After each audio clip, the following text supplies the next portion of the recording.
Recording. Hello, everyone. Welcome. I'm very excited to bring a special guest to you today. This is my dear friend, my spiritual ally, and my soul sister, Rebecca Goutal. Welcome, Rebecca. Thank you so much, Ashala. I'm so glad to be here with you and all your people. Thank you. Rebecca and we go back a long way, over 2 decades, and she's been one of my greatest friends, incredible teacher and mentor in so many areas. We've supported each other personally. We've been on a similar spiritual path for all these years.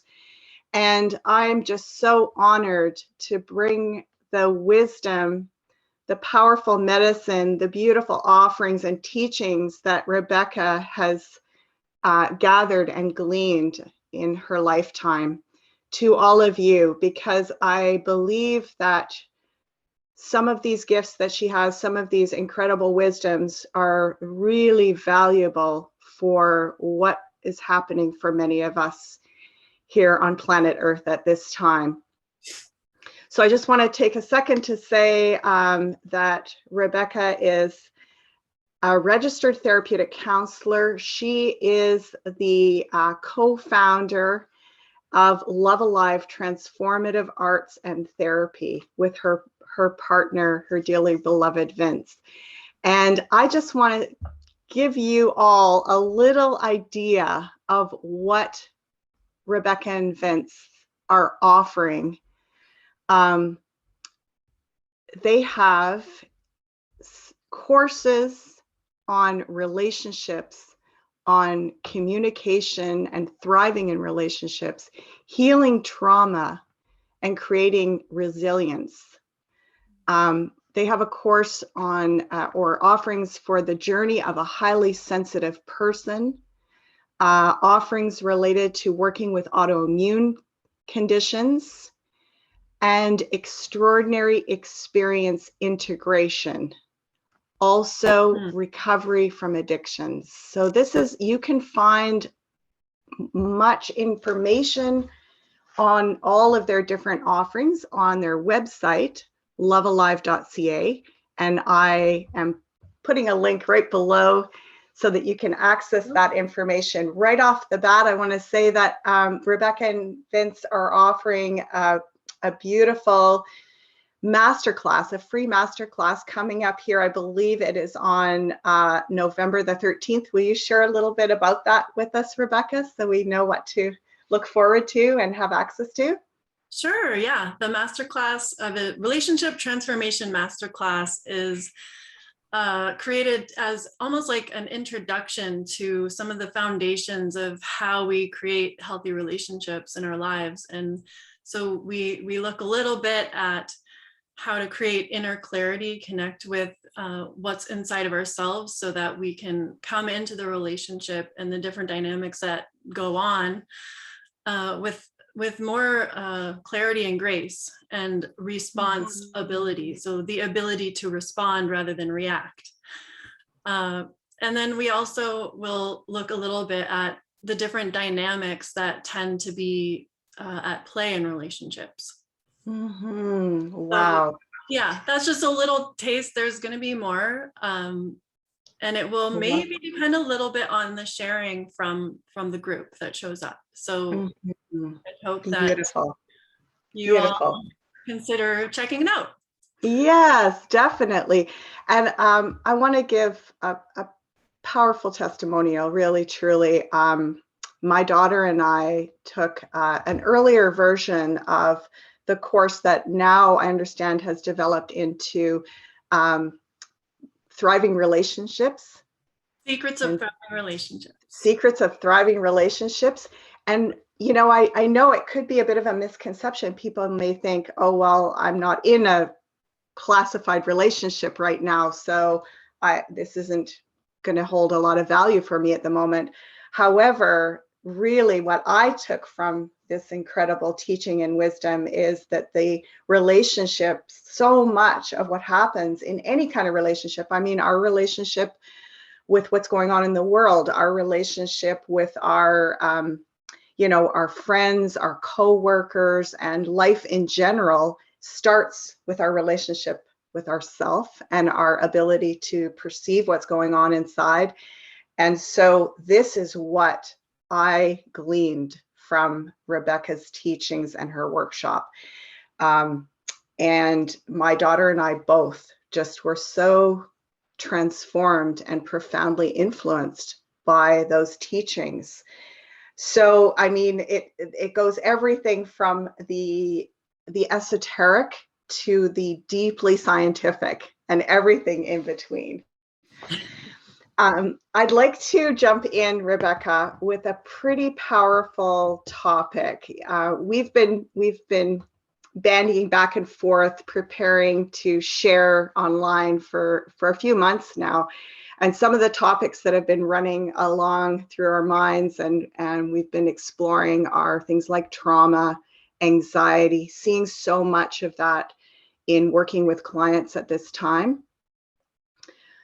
But I woke up this morning and I realized that what I'm seeing the most at this time with my clients is a real coming up against their experience of what they may term as a type of powerlessness, and also their relationship with power dynamics in their lives, and especially with the dynamic of what's going on in the world and feeling that sense of control that is seeming to be put on us, and what happens to us when we're put in that position of feeling like we are losing control of our lives.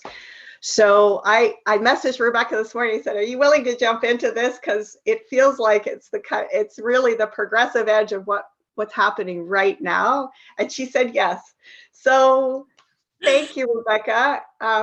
Please jump into this topic wherever you'd like to begin, and we'll see where we get to.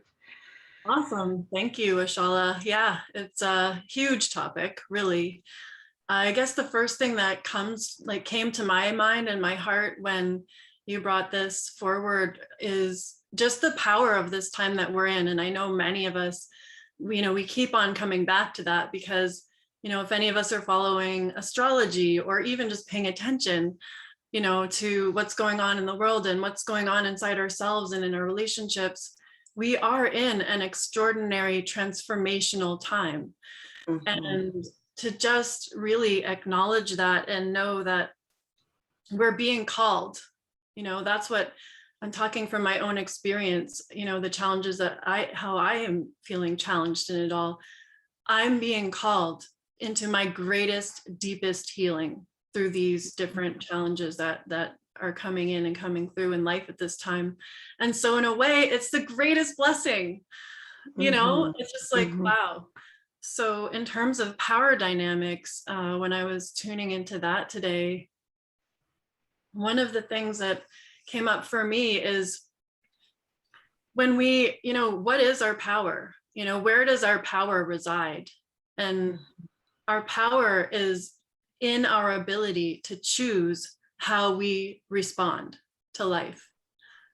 So it's our consciousness, that awareness, and the ability to make the choice about how I'm going to respond to what's coming my way, no matter what the circumstance. Wow.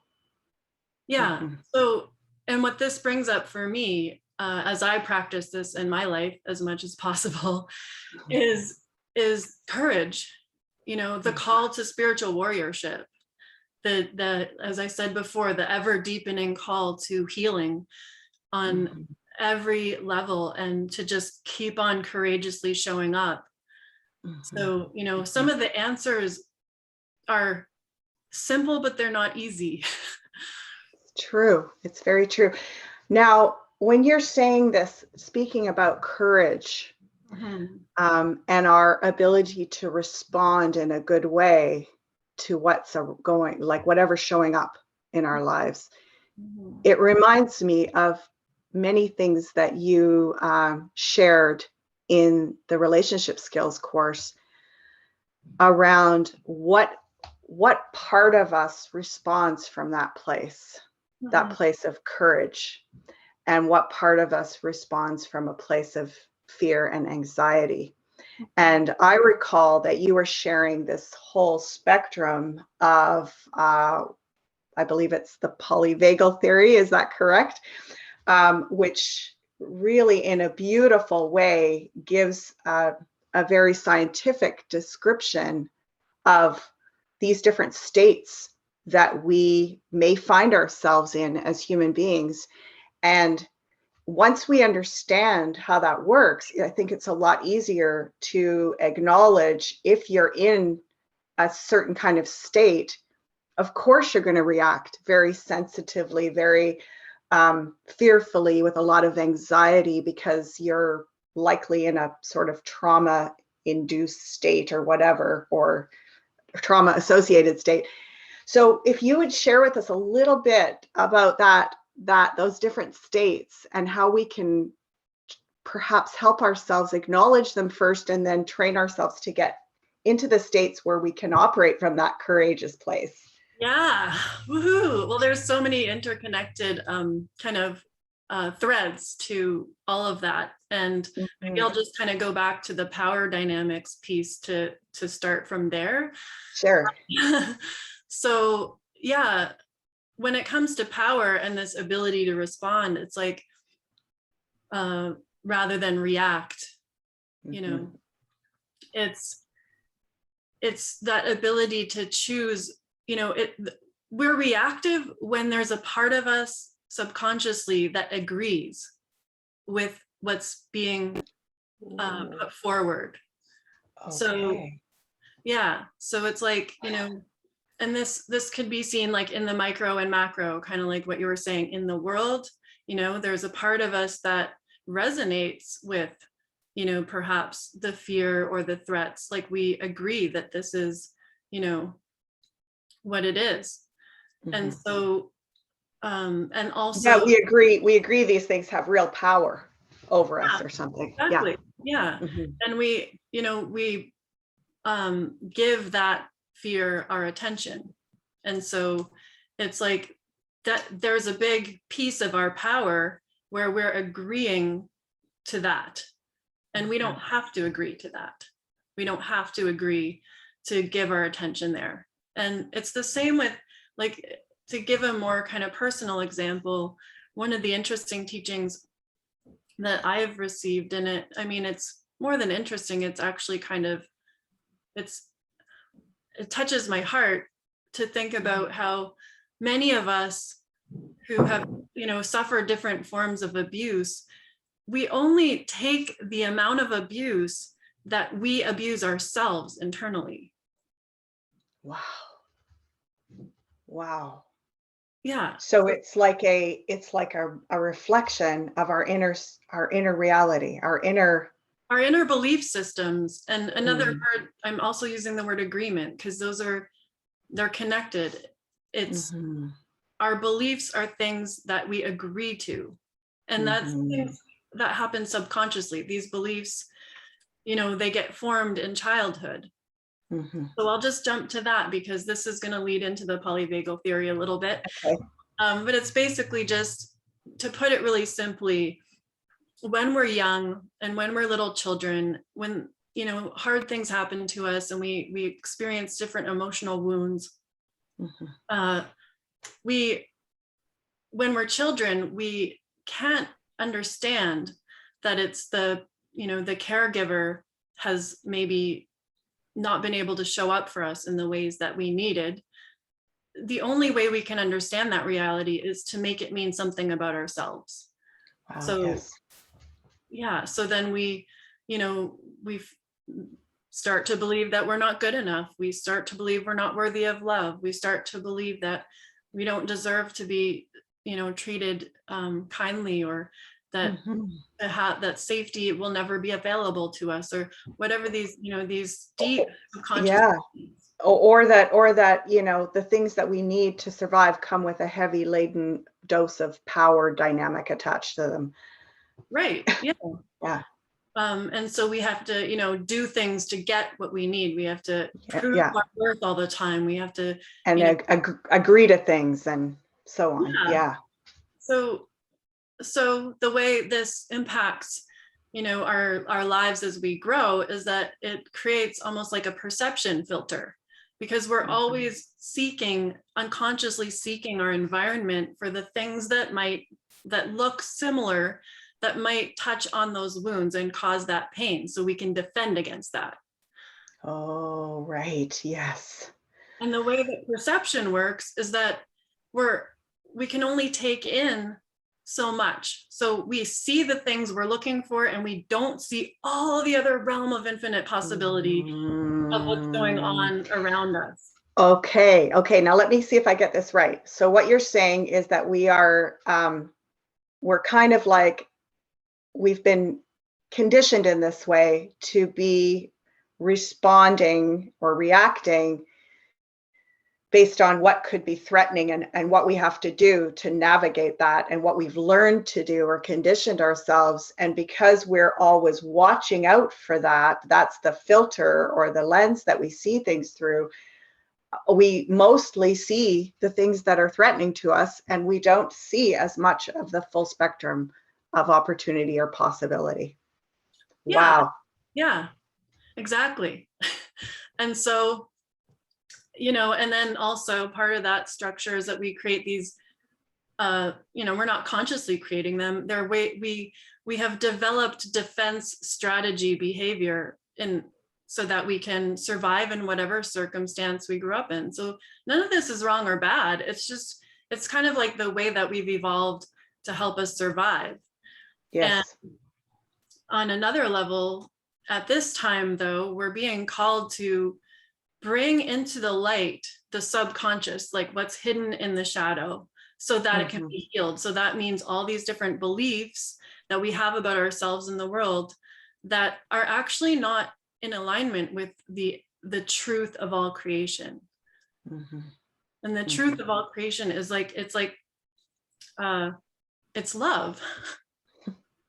It's love. Yes. So yes, that's we'll maybe touch on that or go deeper into that a little bit later when we talk about practices or ways that we can respond rather than react and help ourselves through this process. So the reason why I explained this perception filter piece and the defense strategies is whenever we're getting emotionally upset, or and that energy is rising, like many of us think of that as being triggered, you're starting to like feel the heat kind of thing.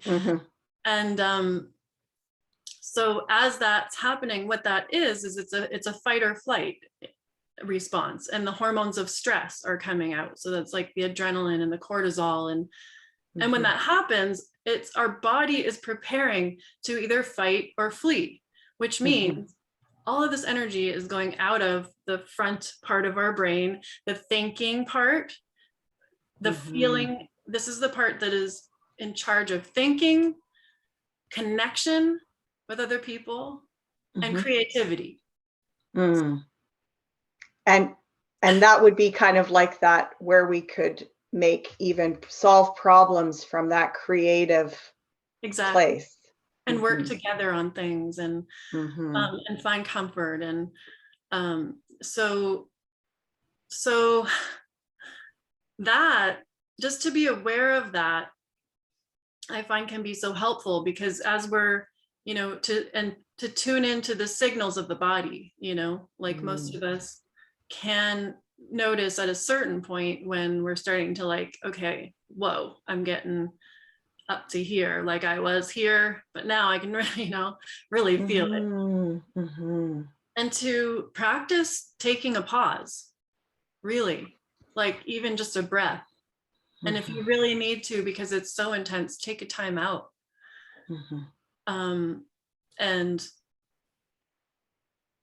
just give your senses a break, even. Like turn off all the stimuli Yes. So in Close this your case, eyes. yeah, close the computer, Yeah, like literally. shut off the sources for a little bit. Yeah.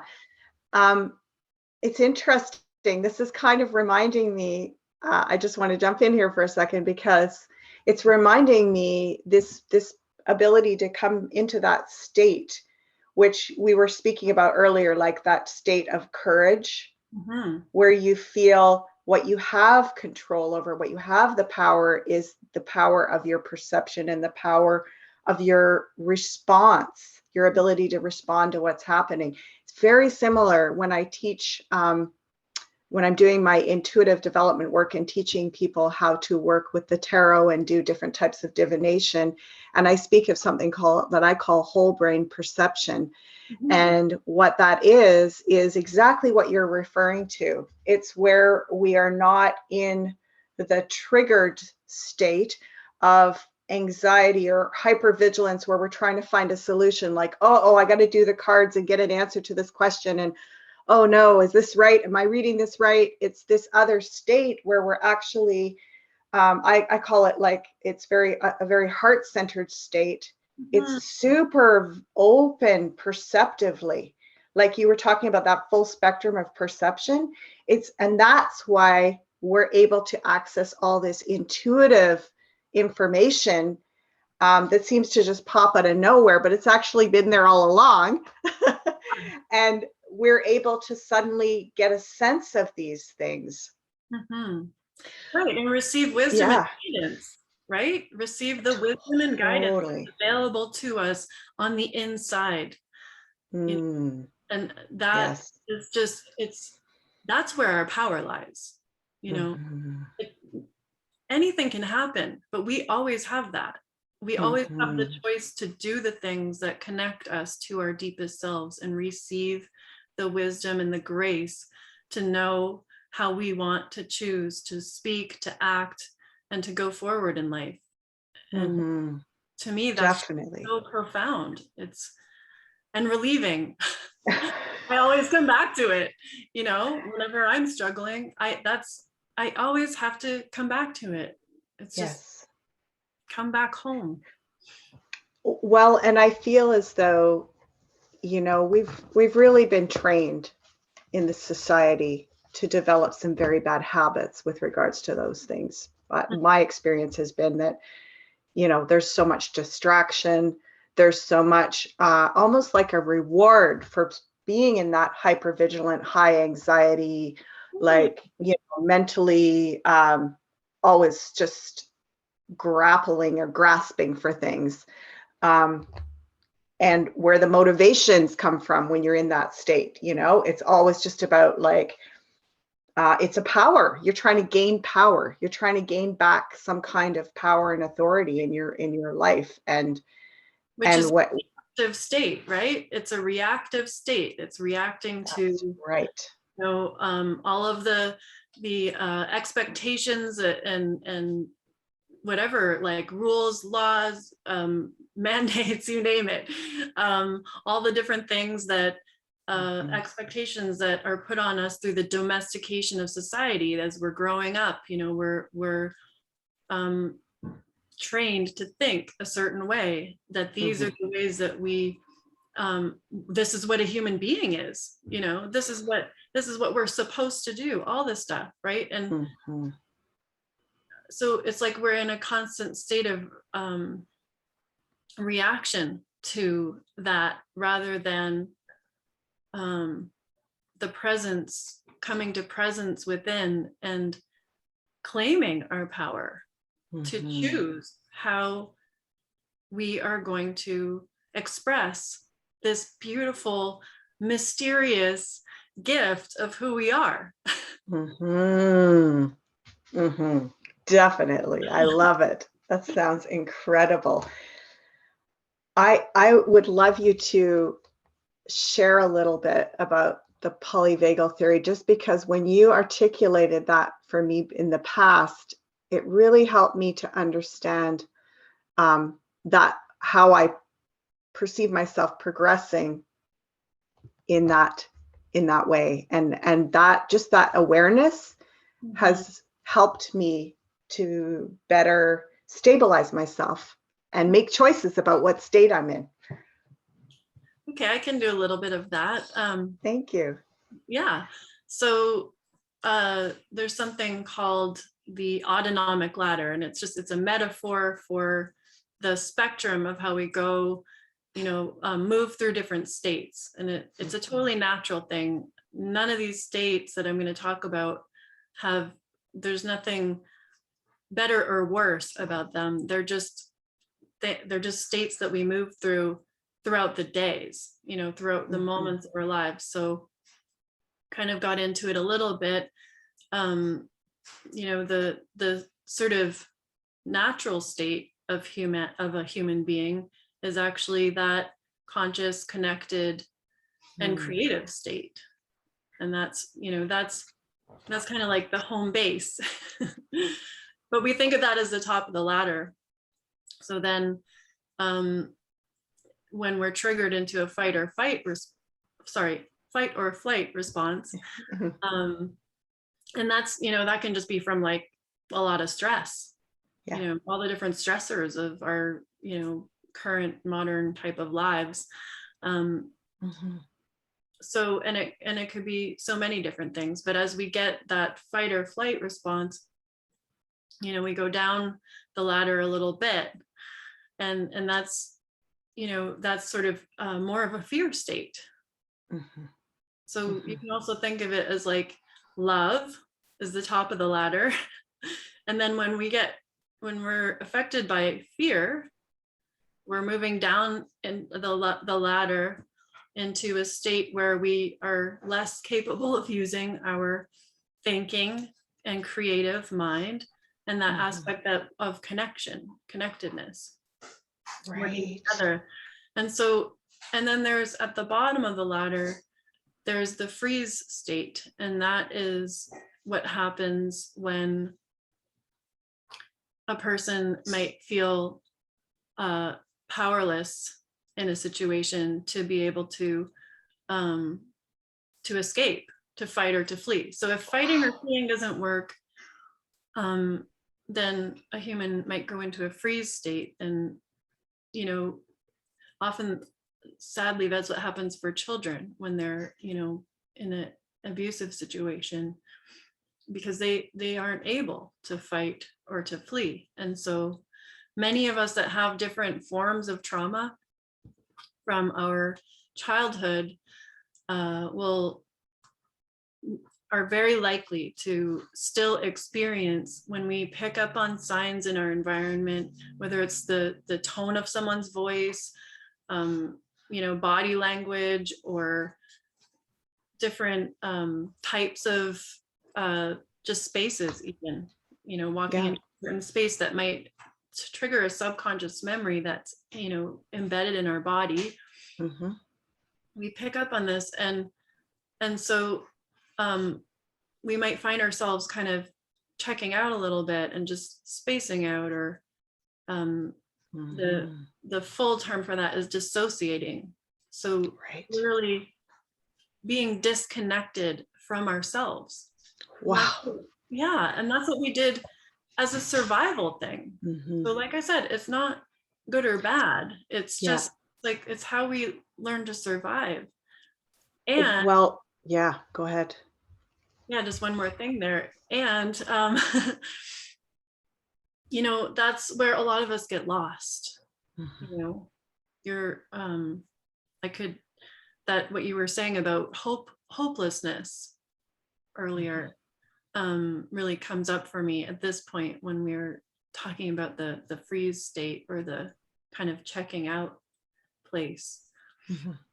And yeah, I don't know. Did you want to say something? Well, I was just going to say that, unfortunately, it feels like this has grown into kind of like a chronic condition where we spend more and more of our time approaching life from these lower fear-based states, and less of our time in that beautiful human experience of love, to the point where sometimes we virtually can't even remember what that feels like or hold on to it for very long. And, you know, this, when we are looking at what's going on in the world at large and how much sway these dominant power mongering kind of, you know, energies have, even though we understand that in terms of numbers, how many of them there are and how many of us there are, they're way outnumbered. There's so many more of us in terms of, and even if we collectively could put all that power of love together, it would just like wash everything else away. Exactly. But we've lived in this kind of growing state of hypervigilant anxiety, fear-based. And so we're down on the lower end of that autonomic ladder a lot of the time, and we don't even realize it anymore. Yeah. And then when you add these you know, current narratives where we're being brainwashed 24/7 with all of this incredibly frightening information, it is, you know, really keeping us down in those places. And I want to go on, just if we could jump over to some of the ways that we are able to train ourselves out of those bad habits, because it really is like an entrenched conditioning. And anything that can be trained in can be trained out. That's right. Yes, you said that, because, and again, it's like, this is the time of our spiritual warriorship, and it's a time of coming together in that as well.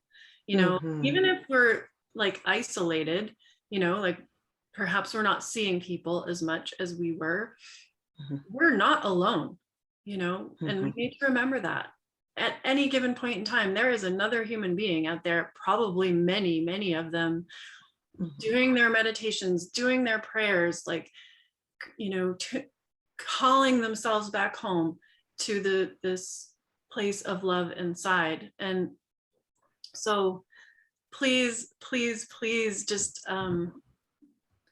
let's remember that. That really comforts me, and it empowers me. Me too. Yeah. So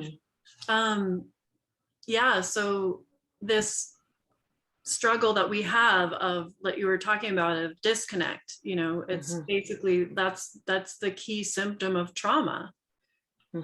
Really, if you want to call it a symptom. It's the expression. It's the expression of trauma, and many of us are feeling traumatized, you know, and it's intergenerational trauma as well. When I think of, you know, that freeze, dissociated, checked out, disconnected place, that's also, you know, connected with that sense of hopelessness that you were talking about. And when I think about hopelessness, I think of that feeling of defeat.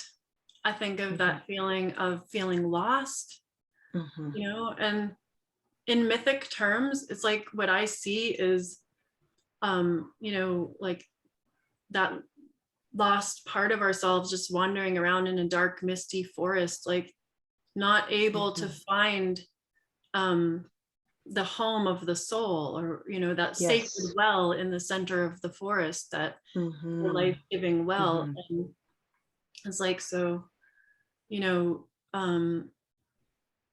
finding our way back to the well is it's part of the quest. Beautiful. Beautiful. You know, and I feel like it's gonna, we've strayed so far that when we find our way back to those places, it really is so glorious and beautiful. Like, it feels so good, you know, and that can be an incredible incentive. And we've been trained to believe that that's only something we're going to get if we earn our status in the outer world, have this much money, these kinds of things, this much outer success, and all that kind of stuff. And I was just doing a reading for a client yesterday, and the wisdom of their third great grandfather or something came in, and it was all about, their wealth was in their ability to recreate themselves in every moment. And so many of our ancestors were completely displaced, but they didn't see it like that because they saw opportunity everywhere they went, and they were not afraid of starting from scratch because there was no, like, all the outer stuff was just stuff. What really was your wealth was you. It was what you knew, how you lived, how you what skills and special strengths you had. That was your wealth, and that went everywhere with you. No one could take that from you.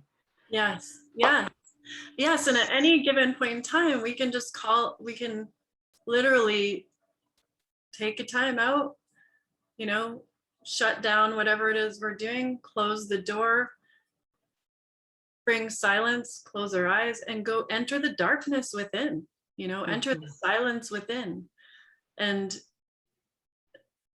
really just be there and tune in and allow everything to just wash away into that place. And it's about, because what I wanted to say about this being lost in the forest is, and like seeking that sacred well of life within, is that, it's all about being with. So we tend to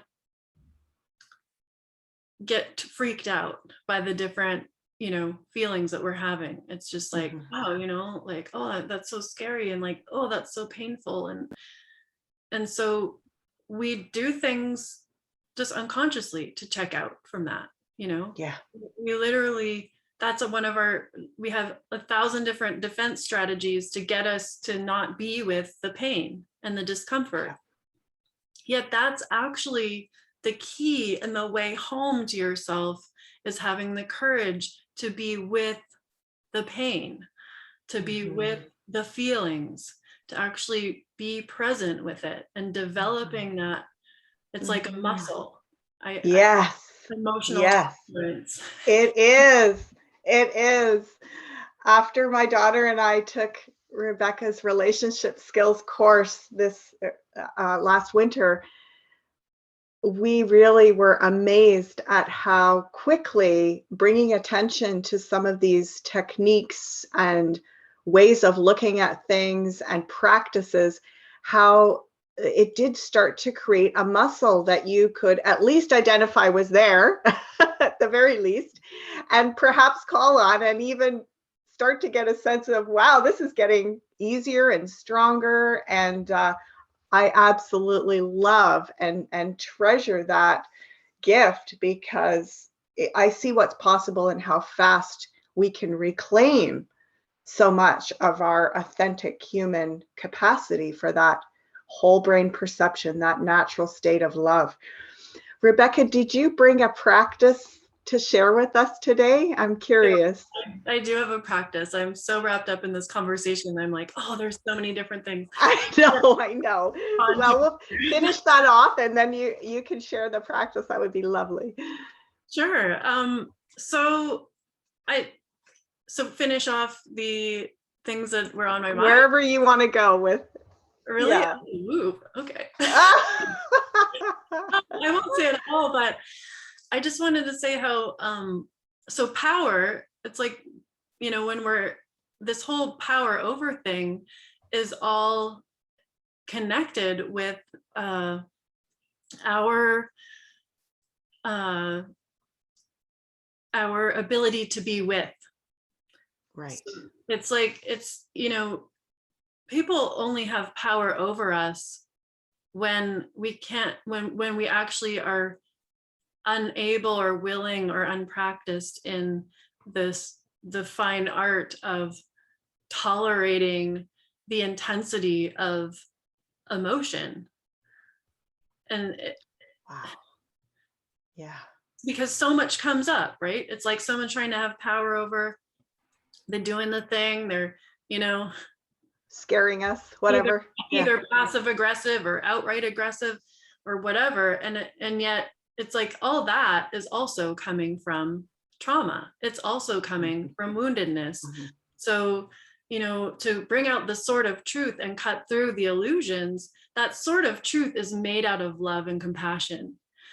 And that is what cuts through the illusion, to see it's like that the big power thing is actually people who are suffering inside and who have wounds. And so it's like our power is to be with these and to bring compassion to it, to our own pain and to that of others.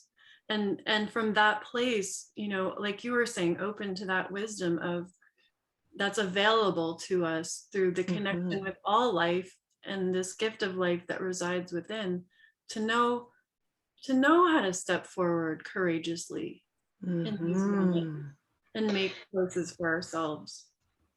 It's fascinating. I love this focus on the with and the without, because it seems like that's the big trick that's been really played on us by the controllers or the slavers. You know, I see us being like we are, you know, a few thousand years into being captured and enslaved, many of us, you know, the human condition.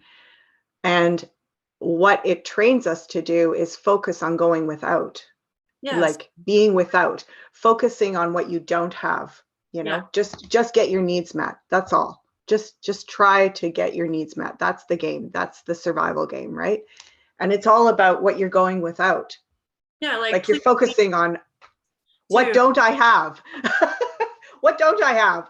Oh boy, let me tell you what I don't have. and then separated from ourselves, right? But like meanwhile, what are we with?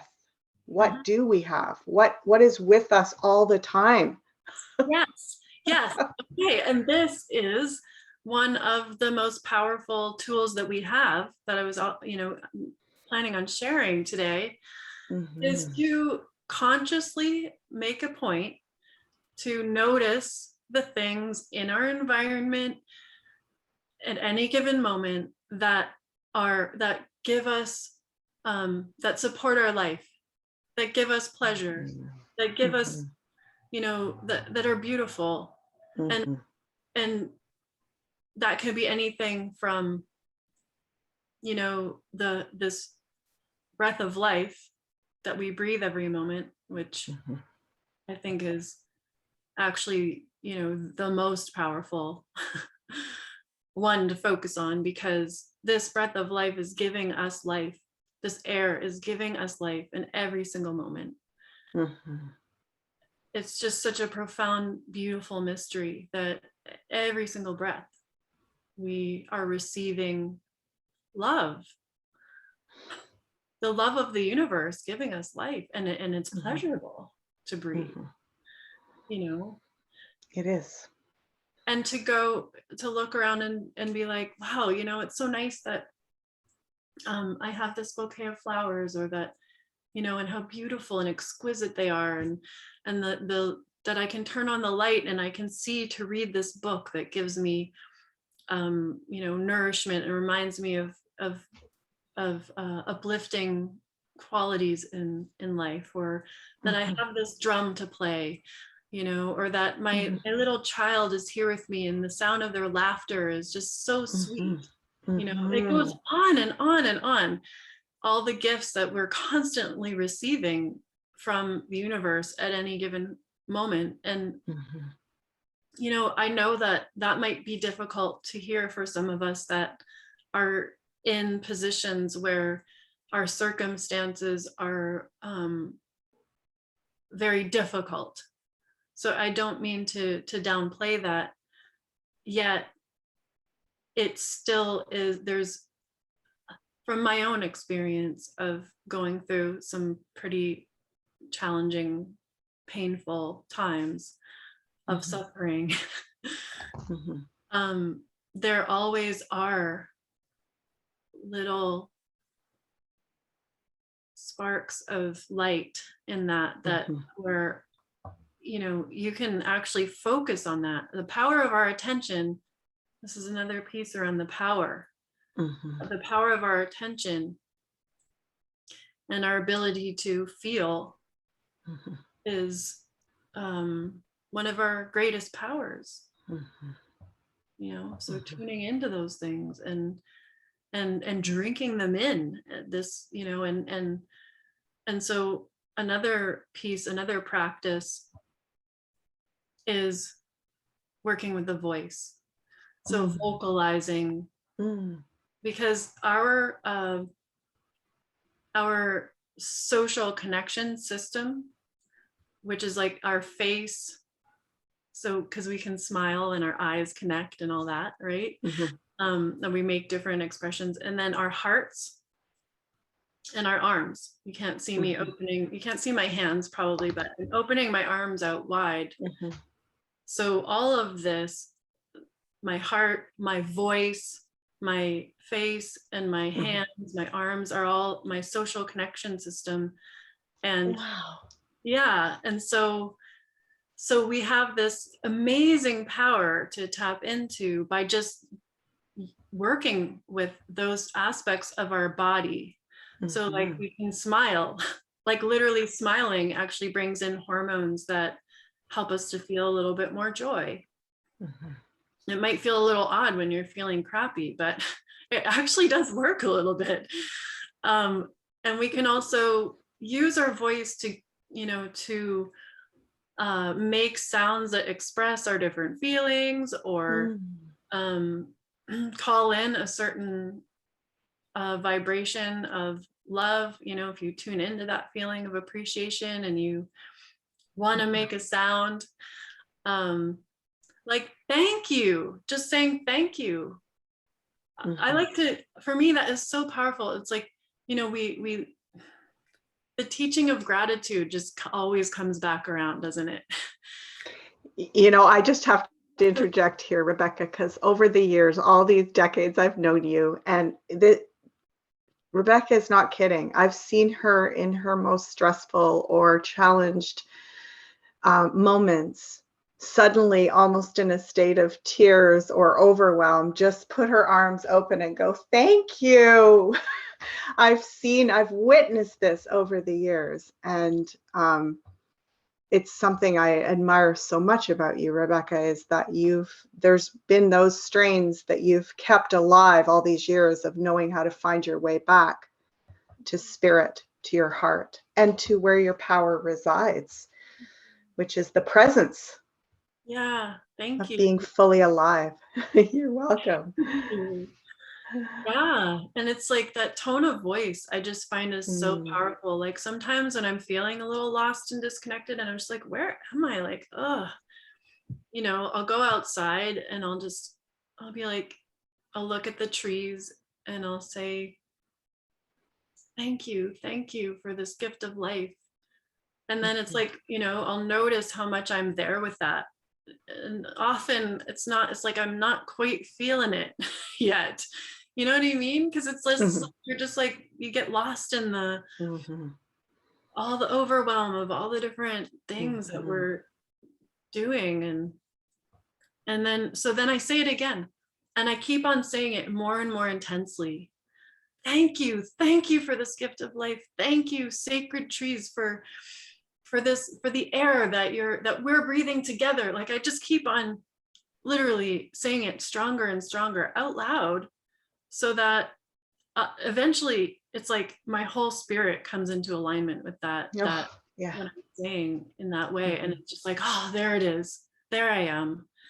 There's that connection with all life in the entire universe, and the power that we have to create beauty in this world. Absolutely. And people have so many different ways that they can have those relationships of coming back into a place of gratitude, into a place of peace, which is very connected to our power. I'm almost hearing the guide saying peace, power, and purpose. You can't really separate them. They're all right there together, you know? And if we're in this situation, wherever we find ourselves, I've been working with so many clients in this last little while, really helping them to be at peace and see the power of their purpose in this moment, like that everything is perfectly aligned. This is exactly how it's supposed to be unfolding. And we waste so much time. I call it mental shrapnel. We're up there doing damage in our brains by wasting time thinking about we shoulda, coulda, woulda, won't, can't, don't. Like, it's like, the self-critic and the inner judge. oh my gosh. As soon as you know it, it's just like, okay, you know, and then you get judgment. My experience is then I get judgmental about being judgmental. Just stop it, you know. And what's wrong with me? Why? Yeah. There's like this point where it's like, let that just fall away like the autumn leaves to compost and create fertile soil for next, you know, for the next thing. Yeah, that's like we just clunk down that autonomic ladder, clunk, clunk, clunk. And really we can find our way back up that autonomic ladder pretty succinctly, like you said, especially when we develop different practices that, you know, we can train ourselves. Oh yeah, this is how I get back there. Yeah. Another, you said 3 words and I'll share with you mine. Okay. So consciousness, compassion, and creativity. Ooh, the 3 C's and the 3 P's. I love it. Yeah, it's so neat. Yeah, because when we bring the light of consciousness to whatever it is we're feeling and going through, and then we bring that compassion to that place, and we decide to be with ourselves and have that courage, another C word. Yes. With these, you know, deep aspects of ourselves in compassion. That's what, you know, when a hurting child, when a child gets hurt, we run to the natural thing that we do is we run to our parents or our caregivers for comfort and compassion. And we need to be held like this, you know, until we stop crying from that skinned knee or whatever happened. Yes. And that's what this with, that's when I keep saying with, that's what I'm trying to express, is just to actually do that and be with ourselves in that place of compassion and comfort, you know. That's where healing comes from, not by trying to get away from it.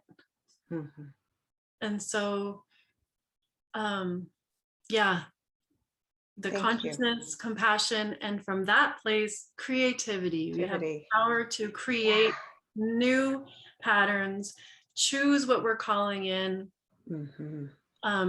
create new practices in our lives, you know, just even this, like we were talking about, taking a moment just to be still, and then decide where we want to put our consciousness.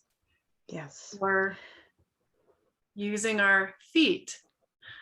One thing that's really come through lately is this is an ancient teaching, that the earth is our mother, and also we can think of the land almost as a giant drum, and our feet are, when we dance and when we step on the earth, we're making drum beats.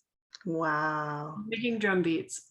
And so, you know, in our hearts are pumping, our hearts are a drum. So it's like, this is another place where we have a power that is so profound.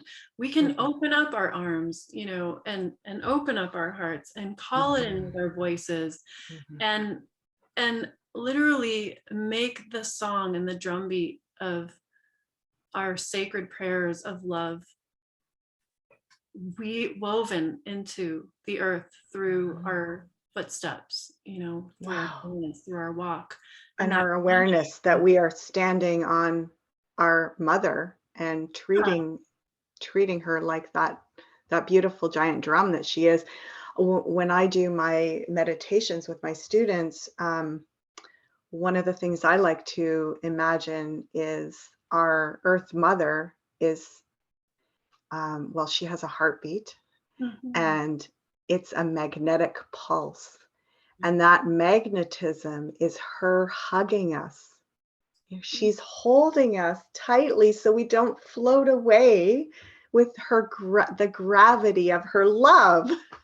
She's squeezing us squeezing our feet when we stand up, squeezing us when we're laying down in bed. She's hugging us all the time. Otherwise, we'd be floating away. So, you know, that's I think also what you're talking about. And we become numb to these miracles. We really do. And we've been trained culturally through the last few millennia to numb ourselves from the power that is right with us all the time. So we're back to power. I want to, do you have one specific practice? I know you were mentioning that you were going to share a specific practice with us. Before we do that, I want to take a moment, Rebecca, if you're okay with that, to go to your, first of all, your masterclass is coming up on the November the 13th, Saturday, November 13th. Yeah. And that's a free masterclass, which people can register for. You're going to see the link below for that class. And I'm guessing you probably have a maximum number. So the sooner people can get on there, the better that would be. And then the relationship skills course that I was mentioning throughout this interview, Rebecca has developed into this exquisite, how many modules is it? It's 4 modules. Okay. So there's 2 parts. Yeah. So the first part is called Foundations of Thriving Relationship. No, sorry. Foundations of Healthy Relationships. Okay. And the first module is called Inner Clarity and Emotional Responsibility. So it's kind of we've been touching on some of the themes here. It's all about, really, you could take that first module and the second one, which is called transforming through anger and upsets. So those first 2 modules you could take them just for personal growth. It's all about learning to become conscious of the inner workings and patterns that often rule our lives, and to become able to respond rather than react. So we really go deep in a lot of different realms around that. And then when we go into the second part of the course, conscious hearted communication, there's 2 modules there. Then we're prepared to actually work with how we're communicating, because we know how to take responsibility for what's actually going on inside of ourselves. Yes. And that's such a key part of any relationship. So knowing how to talk and knowing, all these different sort of aspects around communication often doesn't go that far when you don't have the tools and the skills to practice the self-awareness and the choice making around how we want to respond and how to reflect.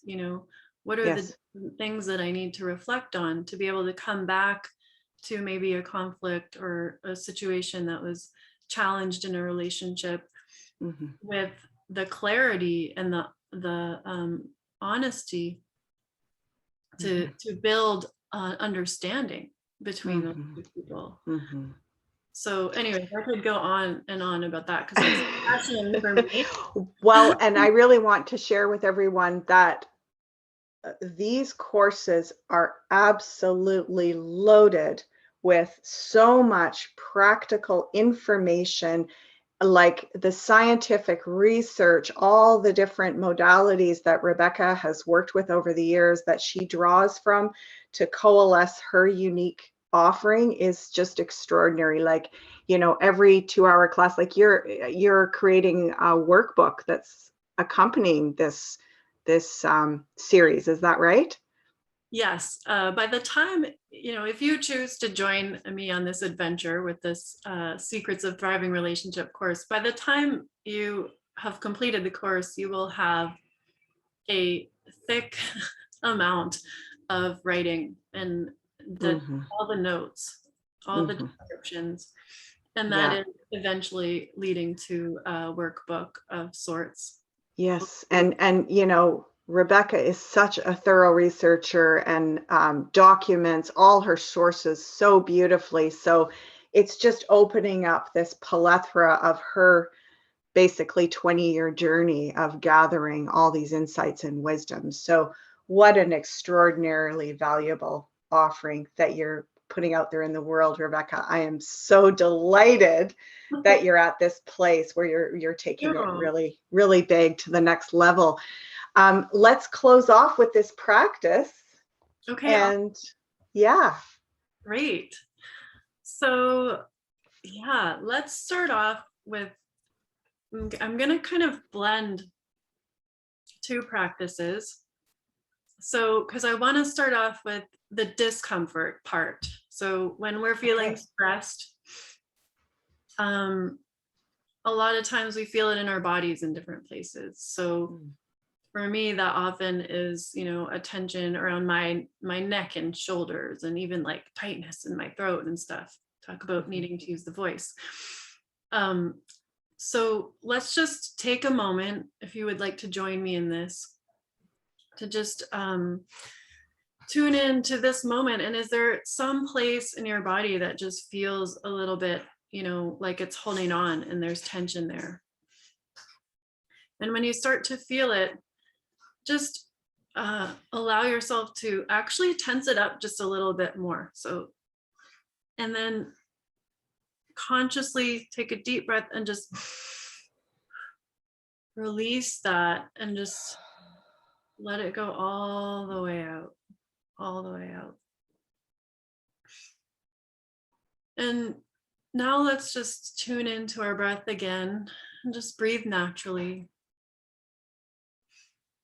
And really just notice how this breath of life is such an amazing mystery, a mysterious gift, this gift of life that we have been given. And as you continue to breathe naturally and open up that space inside your lungs, just notice your heartbeat. Just notice the feeling of your heart opening to this gift of life. And now just imagine that this breath of life, this air that you're taking in as you're breathing, is actually made out of love. And you're just receiving that love in with every breath.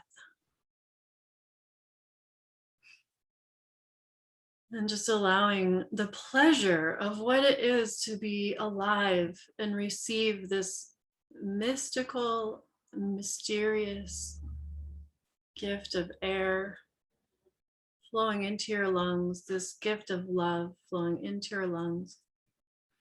And just take it in fully. And as you're doing this, you can tune back into maybe some of those places that were feeling tense or tight, and allow that love, that gift of life, to just settle on those places with compassion. And just feel what a gift that it is to be alive, and to know that at any moment you're being given this gift. To feel the pleasure of this love coming in, helping us to just relax.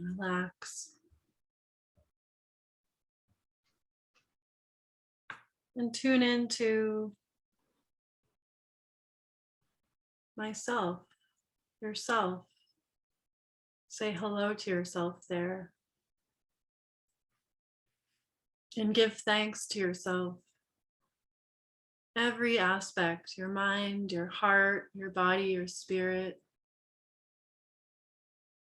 The appreciation for all those steps that you've taken, all the mystery of what our heart does as it pumps the blood through our bodies. what our lungs do as they take the air in and out. What our eyes do as they take in the sights, and our ears as they take in the sounds. All of the amazing sensations that our skin can feel, the emotions we have the capacity for, just giving thanks for this gift of this body that our spirits get to experience life through.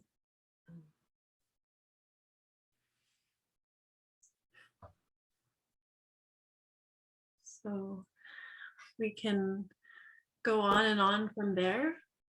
If anyone wants to use this practice in their own lives, you can journey so far into this gift, these gifts that make up this mystery of life. So to close that practice, let's also give thanks to all life, because we are a part of this one great being, and we are all interdependent.